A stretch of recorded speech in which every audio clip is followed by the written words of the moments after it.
नहीं कालदेव,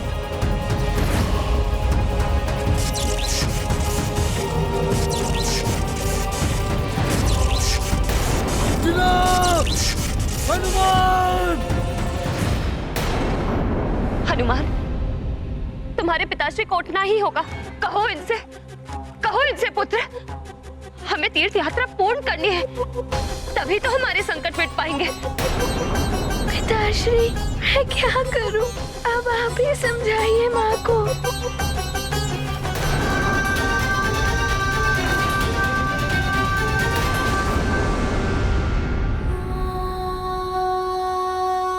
स्वामी, माँ, देखिए ना, पिताश्री नेत्र नहीं खोल रहे हैं। देखिए ना माँ, पिताश्री को कहिए नेत्र खोले। स्वामी, स्वामी, स्वामी, स्वामी! नहीं, ये सत्य नहीं हो सकता। स्वामी!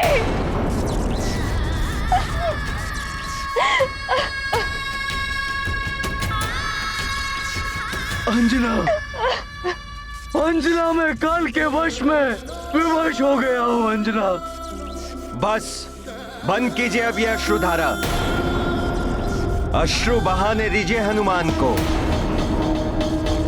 उसे भी तो आभास होना चाहिए कि क्या होता है काल के नियमों का उल्लंघन करने का दंड।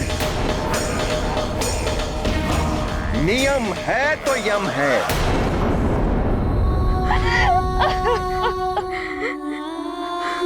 जन्म होने पर प्राणी विलाप करता है और परिजन प्रसन्न होते हैं। मृत्यु होने पर परिजन विलाप करते हैं। कुछ समय सभी विलाप करेंगे, फिर पुनः सबका जीवन सामान्य हो जाएगा। यही संसार का नियम है केसरी।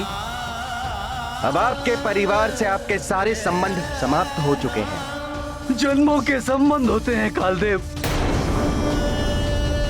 अभी तो मैं कुछ भी नहीं कर पाया हूं अपने परिवार के लिए, समाज के लिए और इस समस्त संसार के लिए मुझे बहुत कुछ करना है कालदेव, बहुत कुछ। मुझे कुछ जीवन दान और दे दीजिए कालदेव। जितना आपके पास समय था उसके अनुसार आप जितना कर सकते थे आप कर चुके हैं। अब अपने पुत्र को भी करने दीजिए कुछ।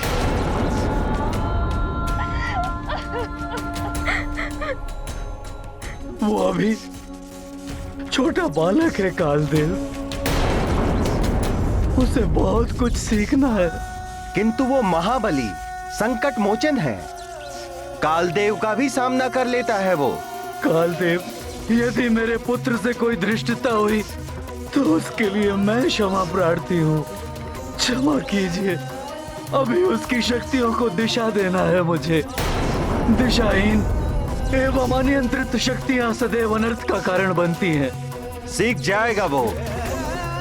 इस प्रकार जब उसे दंड मिलेगा तब उसकी शक्ति नियंत्रण में स्वयं ही आ जाएगी और फिर उसकी मां है उसे संस्कार देने के लिए। कैसे करेगी वो अकेली इस संसार का सामना?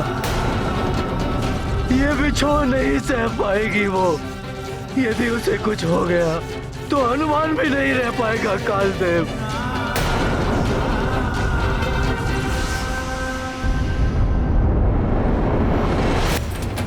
ये क्या हो रहा है देवेश्वर?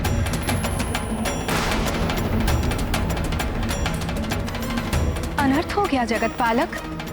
पद के मद में चूर होकर कालदेव ने अन्याय किया है।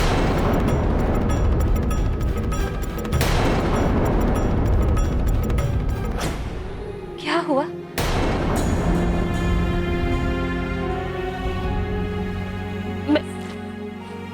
मैं रो क्यों रही हूँ?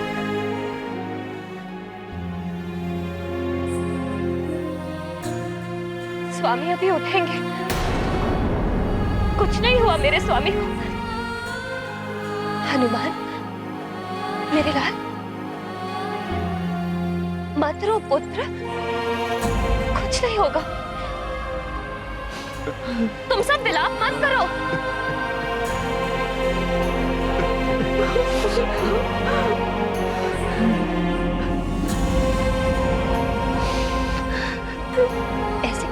रहे हो मुझे पुत्र? तुम्हारे पिताश्री तुमसे बहुत प्रेम करते हैं। तुम उठाओ अपने पिताश्री को। मेरी मृत्यु ना हनुमान सहन कर पाएगा ना अंजना। मेरे परिवार पर दया कीजिए कालदेव, दया कीजिए कालदेव।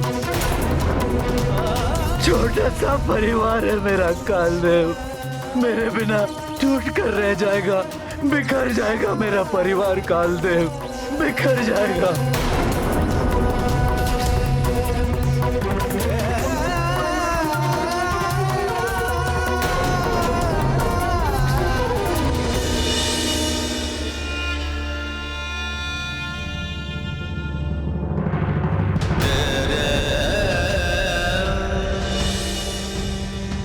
स्वामी उठिए, स्वामी उठिए, स्वामी उठिए।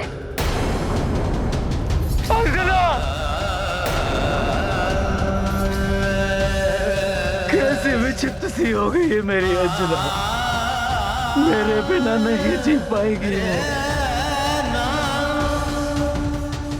उन्हें मात्र मैं ही संभाल सकता हूँ। अब कुछ नहीं हो सकता केसरी, अब आप उनकी चिंता छोड़ दीजिए। अब अगले 11 दिनों तक, जब तक विधि पूर्वक आपका श्राद्ध ना हो जाए, आपको प्रेत लोक में निवास करना होगा। नहीं कालदेव,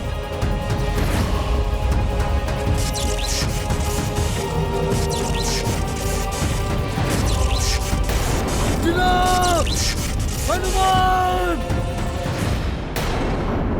हनुमान, तुम्हारे पिताश्री को उठना ही होगा। कहो इनसे, कहो इनसे पुत्र, हमें तीर्थ यात्रा पूर्ण करनी है, तभी तो हमारे संकट मिट पाएंगे। पिताश्री, मैं क्या करूं? अब आप ही समझाइए माँ को।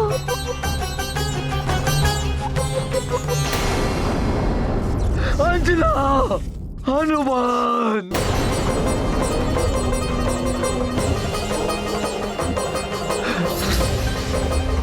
अंजना!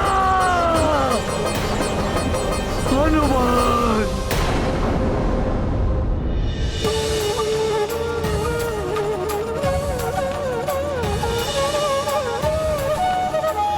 आपके पाँव में इतने सारे छाले पड़ गए। जिसका तुम्हारे जैसा पुत्र हो, उसे कुछ नहीं हो सकता पुत्र हनुमान। पिताश्री, पिताश्री, नेत्र खोलिए, देखिए माँ की क्या दशा हो रही है। स्वामी! पिताहीन व्याकुल हनुमान, व्यथित बचा नहीं पाए प्राण। शोकित विलपै मातु अंजना, कर नहीं पाई स्वामी रक्षणा।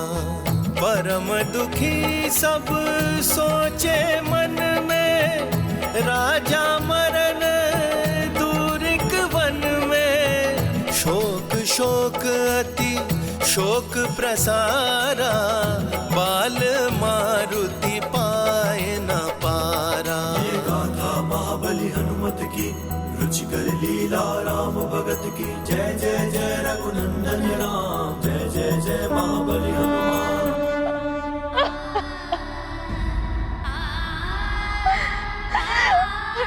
हनुमान जी, पिताश्री,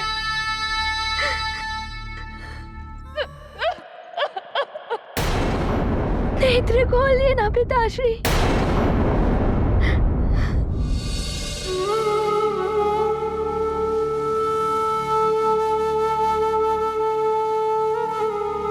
हम तो हनुमान की पुकार भी नहीं सुन रहे।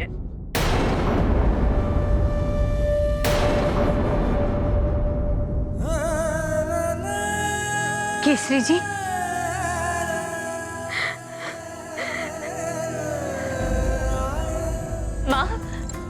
माँ देखिए ना, इन्हें क्या हो गया है।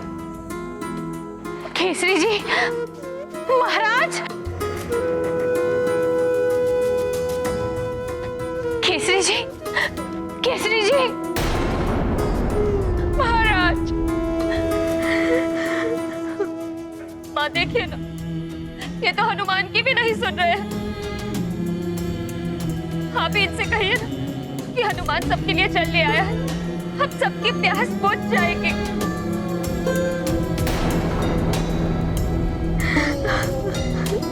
अर्चना, ये सब मेरे कारण हुआ है, कुछ नहीं हुआ है।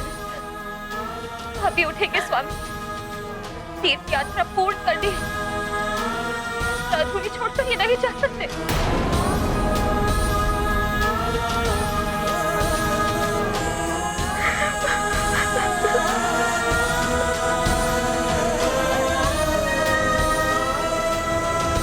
हनुमान, ये तुलसी पत्र अपने पिता के मुख में रख दो और ये जल भी प्रदान करो पुत्र।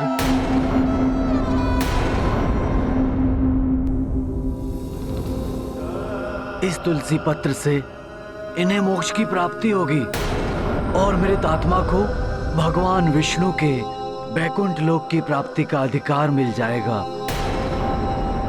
नहीं, मृत आत्मा मत कहिए। मेरे स्वामी अभी उठ जाएंगे, उठ जाएंगे स्वामी।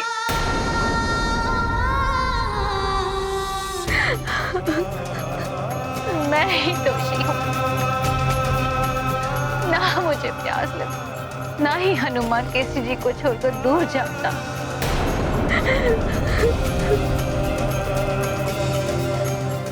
कौन जानता था ऐसा होगा माँ।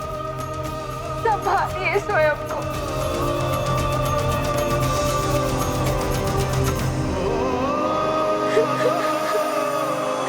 बड़ी अभागिन हूँ मैं, मेरे ही कारण मेरी पुत्री का।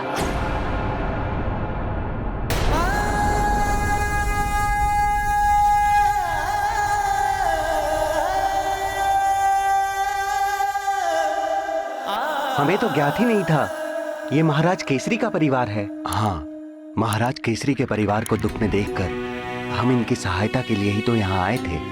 दुखों का जैसे पर्वत ही टूट गया है महाराज केसरी के परिवार पर। ये भी हमारी भांति मृत्युंजय महादेव के दर्शन के लिए जा रहे थे। बड़ी अनहोनी हो गई इनके साथ। वैसे महाराज केसरी का हम ऋषियों पर बड़ा उपकार है। इन्होंने शंभ सदन राक्षस को मार करके उसके त्रास से हम ऋषियों को मुक्त किया था। हाँ, ऐसे दुख के क्षण में यहाँ रहकर हमें महाराज केसरी के परिवार की सहायता करनी चाहिए।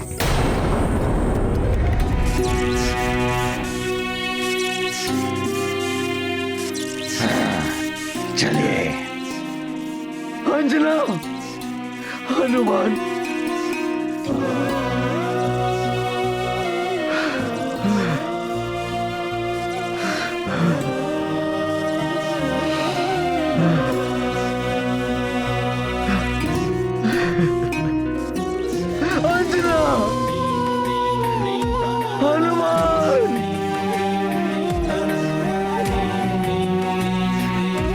हनुमान जैसे अबोध बालक से कैसे कोई इतना बड़ा अपराध हो सकता है जो उसके परिवार को इतना भीषण दंड दिया गया।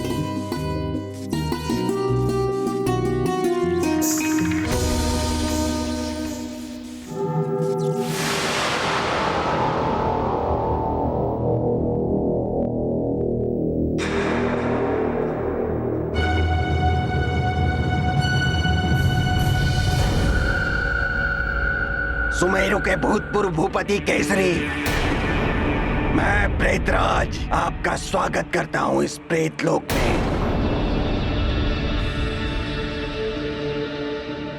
केसरी जी, अब ये मोह माया छोड़ दीजिए, उस संसार से संबंध तोड़ दीजिए, अन्यथा आपको भयंकर कष्ट भुगतना होगा।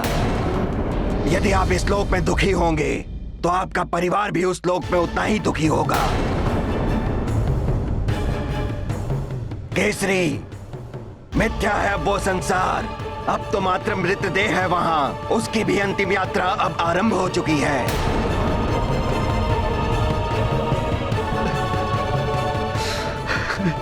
गुरुजी, अंतिम संस्कार की सभी व्यवस्था हो चुकी है, समस्त सामग्री भी आ चुकी है, आसपास के राज्यों से भी लोग आ रहे हैं महाराज केसरी को अंतिम विदाई देने के लिए। हाँ, मैं महाराज केसरी के परिवार वालों को सूचित करता हूँ कि वो अंतिम संस्कार की विधि को संपन्न करें। जी गुरुजी।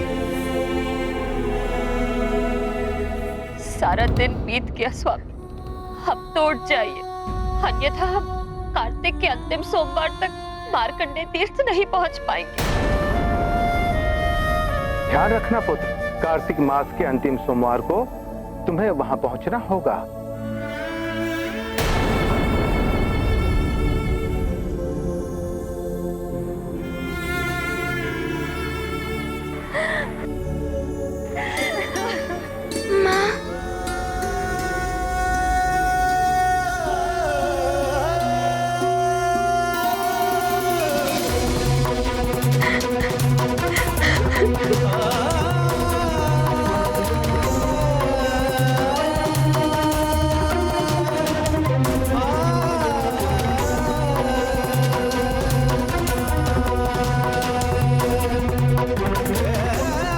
महारानी जी, हम आपकी दुख की घड़ी में आपके साथ हैं, परंतु महाराज केसरी के मृत देह को अब अधिक समय तक रखा नहीं जा सकता। हमने सारी व्यवस्था कर ली है, इनका अंतिम संस्कार हो जाना चाहिए।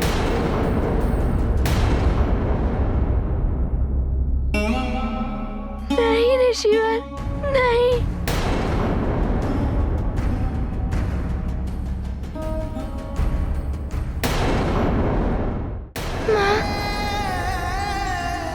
ना मैं पिताश्री को तीर्थ यात्रा पर जाने के लिए कहता और ना ही ये सब होता। कैसा संकट मोचन हूँ मैं, मेरे ये पुत्र का जीवन व्यर्थ है जो अपने ही पिताश्री को संकट से नहीं बचा पाया।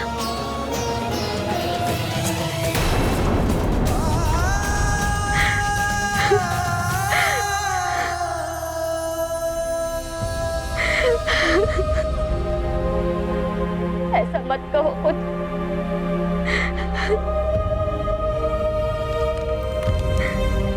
इसमें तुम्हारा कोई दोष नहीं पुत्र।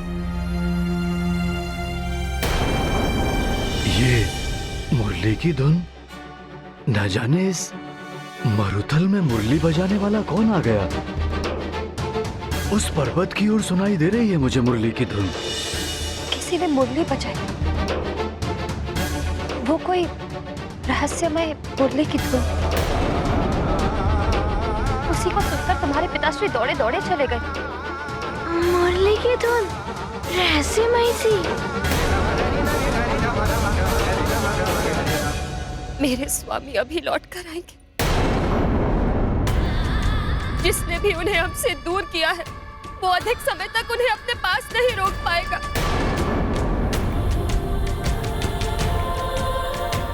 हमारा प्रेम उन्हें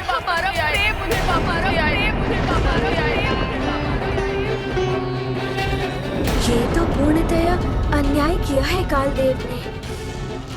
हनुमान या केसरी जी को ही अंजना के लिए भी दंड हो गया है ये तो। अपने नियम में कालदेव कठोर हैं, किंतु वे आपके विधान में हस्तक्षेप कर रहे हैं। आपकी दी हुई श्वासें कैसे छीन सकते हैं वे केसरी जी से। महारानी जी, जो सत्य है उसे हम सबको स्वीकार करना ही पड़ेगा। अब अधिक देर तक हम इनके मृत शरीर को नहीं रख सकते। सारा दिन निकल चुका है। अब यदि इनका अंतिम संस्कार नहीं किया गया तो इनकी आत्मा को बड़ा कष्ट होगा।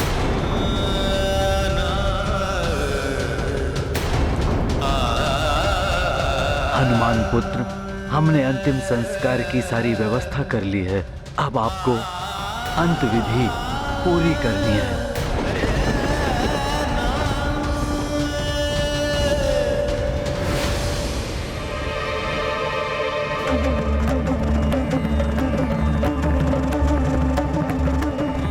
केसरी, अश्रु बहाने से आपका दुख बढ़ेगा।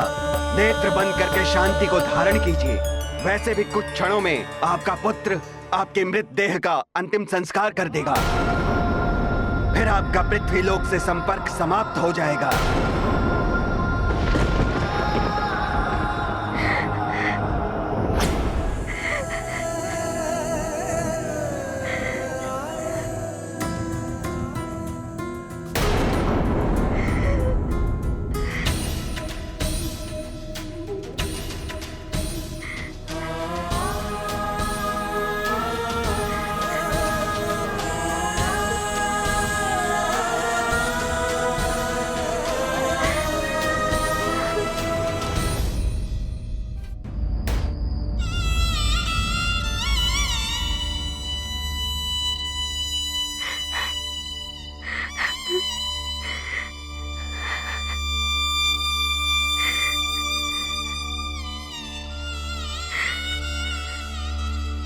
पुत्र हनुमान, ये पवित्र गंगा जल आप अपने मृतक पिता के शरीर पर छिड़किए।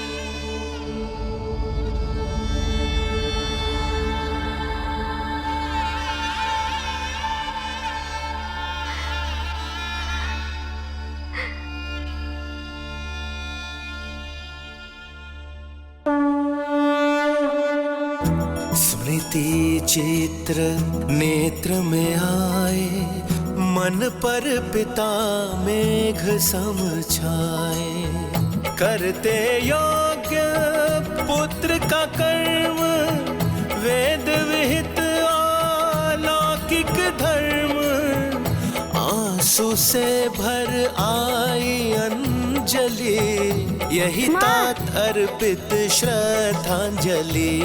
ये गाथा महाबली हनुमत की, रुचिकर लीला राम भगत की। जय जय जय रघुनंदन राम, जय जय जय महाबली हनुमान।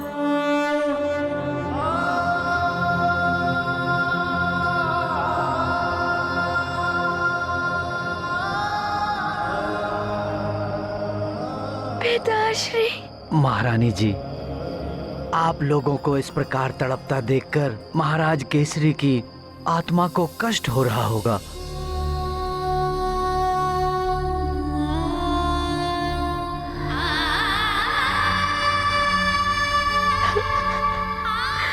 पुत्र हनुमान, ये पिंड अपने हाथ में लीजिए।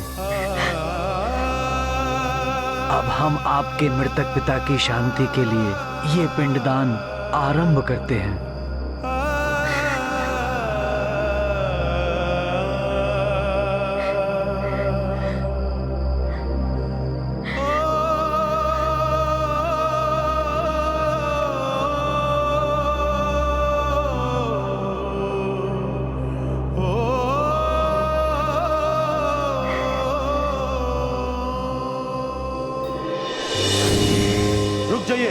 रुक जाइए, रुक जाइए।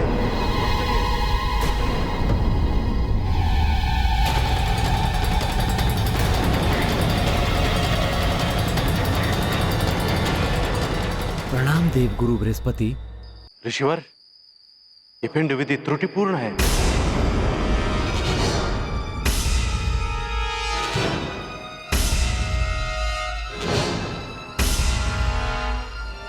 चावल का नहीं, काले तिल मधु के साथ पिंड देना होगा आपको।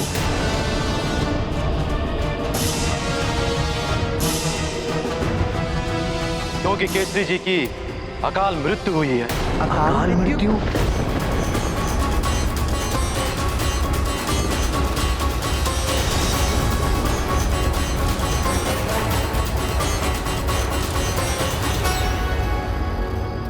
अकाल मृत्यु? हाँ, क्रियाक्रम अकाल मृत्यु के द्वारा ही करना उचित होगा।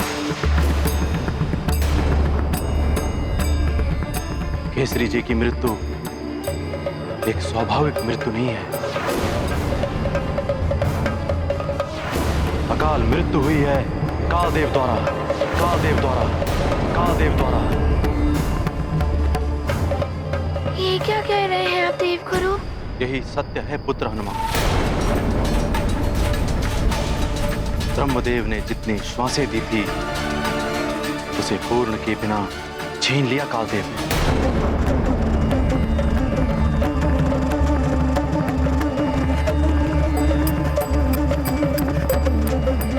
ये तो अन्याय हुआ है स्वामी के साथ। आप तो देव गुरु हैं। आपके कुल के दीपक को असमय बुझा दिया कालदेव ने, और आपने उन्हें रोका तक नहीं। क्यों किया ऐसा कालदेव ने? पुत्री अंजना, हनुमान ने संसार की रक्षा करने के लिए काल चक्र को विपरीत दिशा में प्रचालित कर दिया।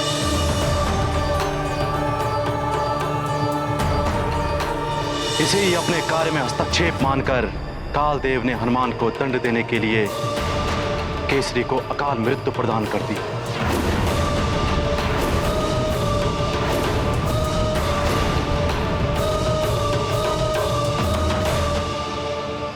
तो अन्याय है। मेरे पिताश्री ने कौन सा अपराध किया है? वो मुझे दंड देते, किंतु वो पिताश्री को इस प्रकार दंड नहीं दे सकते। किंतु हनुमान, अब कुछ नहीं किया जा सकता। कालदेव का निर्णय अटल है, उसे मैं भी परिवर्तित नहीं कर सकता हूँ। नहीं गुरुदेव, कर्म भाग्य को बदल देता है। जैसे कालदेव को भी अपने निर्णय को तपस्वी महाराज मार्कंडेय जी के लिए बदलना पड़ा था। मैं भी यमलोक जाकर अपने पिताश्री का जीवन वापस लाऊंगा।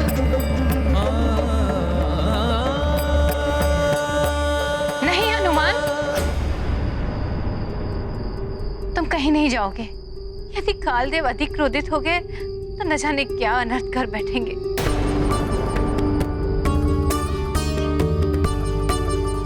अन्याय करना ही नहीं, अन्याय सहना भी अधर्म होता है। मैं ये अन्याय नहीं सहूंगा। कालदेव को मेरे पिताश्री का जीवन लौटाना ही होगा। जो तुम करना चाहते हो वो असंभव है हनुमान। कालदेव इसे पुनः अपने कार्य में हस्तक्षेप मान बैठेंगे। तुम्हें वहां नहीं जाना चाहिए।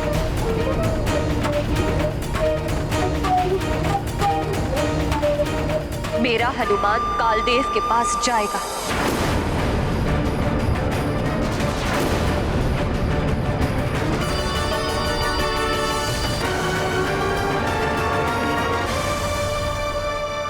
माँ, आपको मुझ पर विश्वास तो है ना?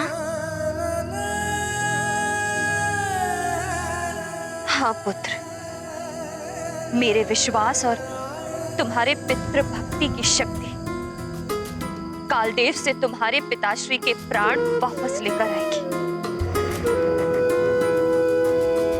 माँ, आपने ही कहा था ना, जिस पुत्र के साथ अपने माता पिता का आशीर्वाद हो वो कभी असफल नहीं होता। आपका विश्वास ही मेरी विजय का आधार होगा। हाँ पुत्र, अपने पिताश्री के प्राण वापस लेकर ही आना।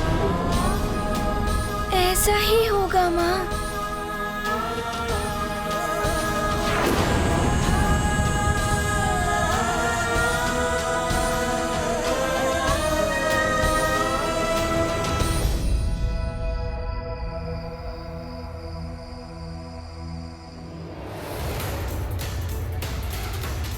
पिताश्री, आप साक्षी हैं, मेरे परिजन हैं, मेरे मित्र हैं, और आप सब भी साक्षी हैं। ये दसों दिशाएं भी साक्षी हैं हनुमान की प्रतिज्ञा की। मैं केसरी नंदन अंजनी पुत्र हनुमान काललोक से अपने पिताश्री के प्राण वापस ले आऊंगा, वापस ले आऊंगा, वापस ले आऊंगा, वापस ले आऊंगा। तभी इस पृथ्वी पर पग रखूंगा।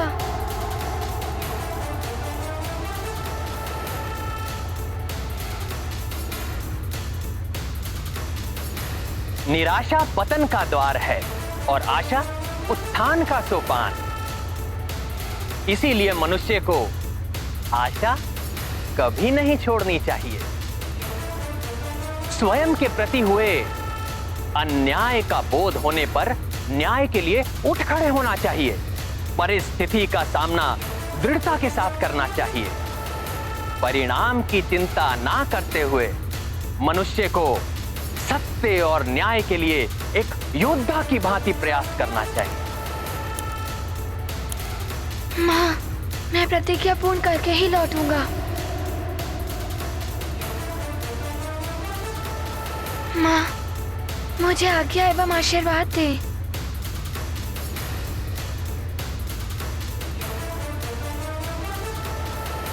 विजयी भव।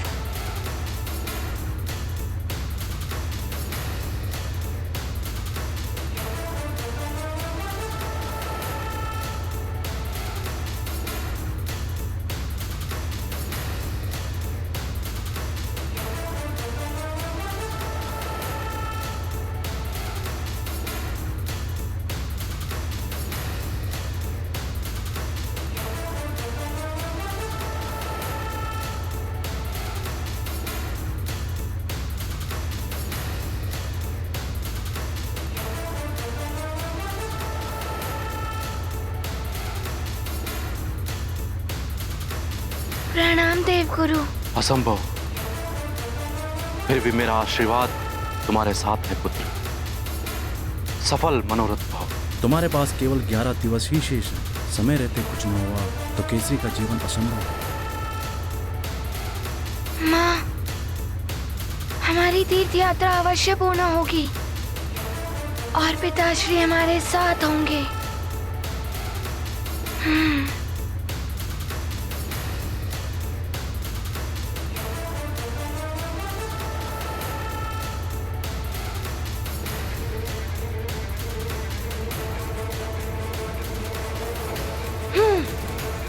हनुमान, तुम्हारे पिता अब कभी नहीं होंगे तुम्हारे साथ। तुम्हारे लौट कर आने से पहले ही केसरी की देह चिता में भस्म हो चुकी होगी। पिताश्री की आत्मा बहुत कष्ट में होगी। माँ का मन भी बहुत दुखी है। मुझे शीघ्र ही पिताश्री के प्राण लेकर वापस लौटना होगा। मेरे कारण पिताश्री के प्राण चले जाए, ऐसा पुत्र नहीं हूँ मैं। ऐसा कदापि नहीं होने दूंगा मैं। अपने पिता के साथ अन्याय नहीं होने देगा हनुमान। मुझे पूर्ण विश्वास है।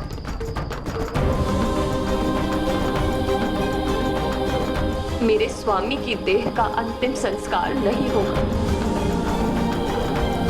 हनुमान इनके प्राण वापस लेकर ही आएगा। जब तक हनुमान मेरे स्वामी के प्राण लेकर नहीं लौटता, मैं ऐसे ही इनके पास बैठी रहूंगी।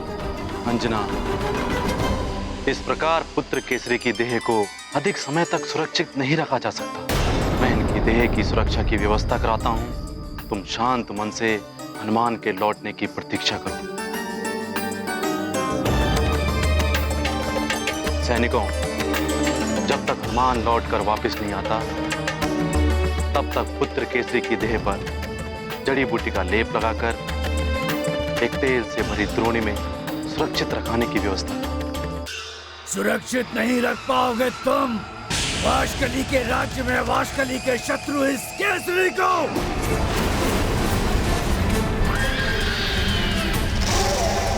वाशकली राज्य का युवराज है वाश का शान। ये कदापि नहीं होने देगा, कदापि नहीं।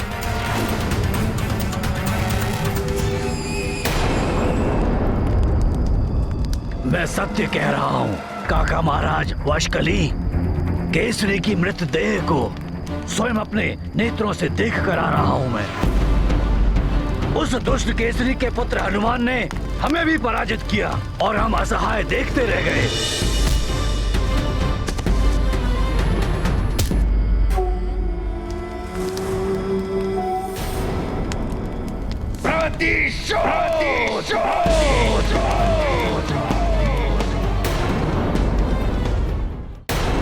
वर्षों से केसरी के विरुद्ध प्रतिशोध की चिंगारी भड़क उठी थी मेरे हृदय में, किंतु मेरे मृत्युदंड से पूर्व वो मर गया।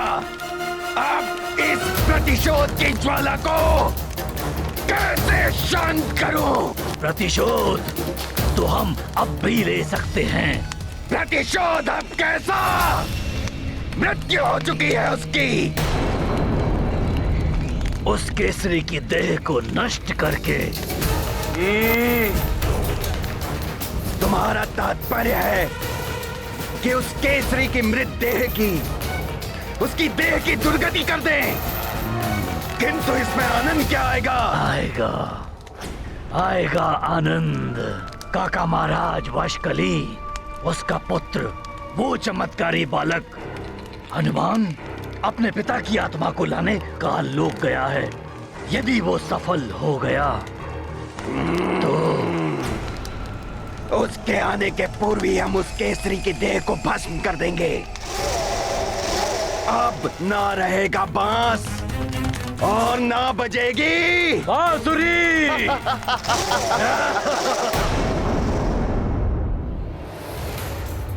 हनुमान, तुम्हारे पास केवल 11 दिवस ही शेष है। समय रहते कुछ ना हुआ तो केसरी का जीवन असंभव है। उनकी आत्मा को दूसरा जीवन मिल जाएगा। मेरा निश्चय भी मार्कंडे जी की भांति अटूट रहेगा। हे भोले बाबा, मेरा मनोरथ सफल करने में मेरी सहायता कीजिएगा प्रभु। वो देखो हनुमान। महाराज कालदेव ने हनुमान के प्रवेश पे निषेध लगाया है। इन द्वारपालों के हाव भाव से तो प्रतीत होता है कि ये मुझे भीतर नहीं जाने देंगे। मुझे इनसे युद्ध किए बिना ही भीतर जाना होगा। मेरी तीव्र गति मुझे प्रवेश दिलाएगी काल लोक में।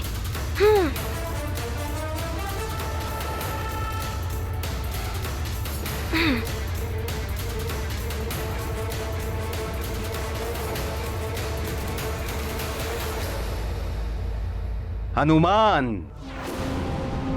प्रतीत होता है कि काल का दंड तुम्हें कम लग रहा है, इसीलिए काल लोक में आने का दुस्साहस कर बैठे हो तुम।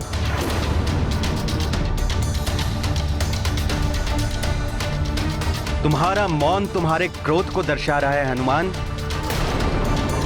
किंतु तुम्हारे क्रोध का काल के समक्ष कोई अर्थ नहीं है।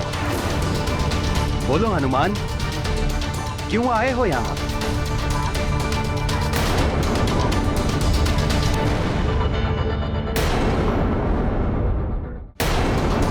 प्रणाम कालदेव। मैं यहाँ पिताश्री के प्राण वापस लेने आया हूँ। बालक हो, मृत्यु का अर्थ नहीं जानते हो तुम। तुम्हें क्या लगता है ये संभव है? दंड अपराधी को ही दिया जाता है और अपराधी मैं हूँ। मेरे पिताश्री ने तो कोई अपराध नहीं किया था, फिर पिताश्री को कैसे दंड दे सकते हैं आप? तुम्हारे पिता की मृत्यु ही तुम्हारे लिए सबसे बड़ा दंड है हनुमान। किंतु यह अन्याय है कालदेव, ऐसा मत करिए। पिताश्री के प्राण वापस लौटा दीजिए। तुम्हारे परिवार को दुख पहुंचा है, इसलिए तुम मुझ पर अन्याय का आरोप लगा रहे हो हनुमान। मैंने जो भी किया है अपने अधिकार क्षेत्र में रहकर ही किया है। किंतु कालदेव, नियम है तो यम है। जितने कठोर नियम, दंड भी उतना ही भीषण। तुमने काल के कार्य में हस्तक्षेप किया है। मैंने अधिकार का प्रयोग करते हुए तुम्हारे पिता को अकाल मृत्यु दे दी।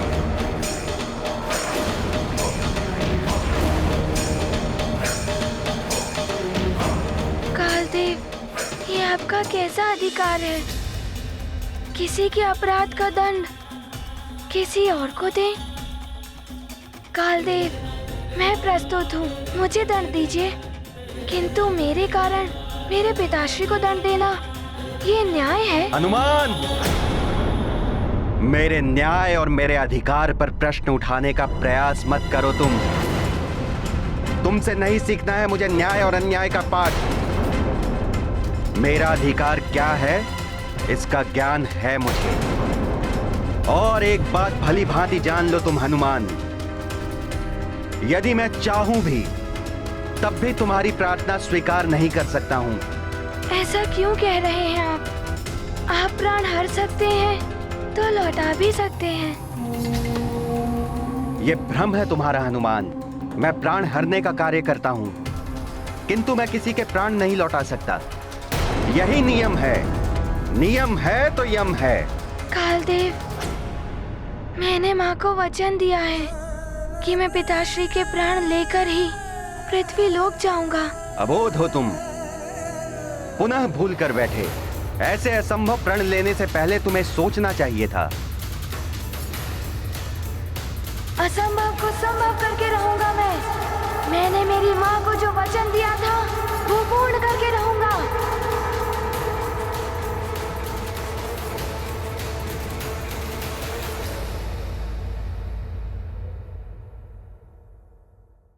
राम भक्त महाबली हनुमान को जानना हो तो चैनल को सब्सक्राइब करें और बेल आइकॉन दबाना न भूलें।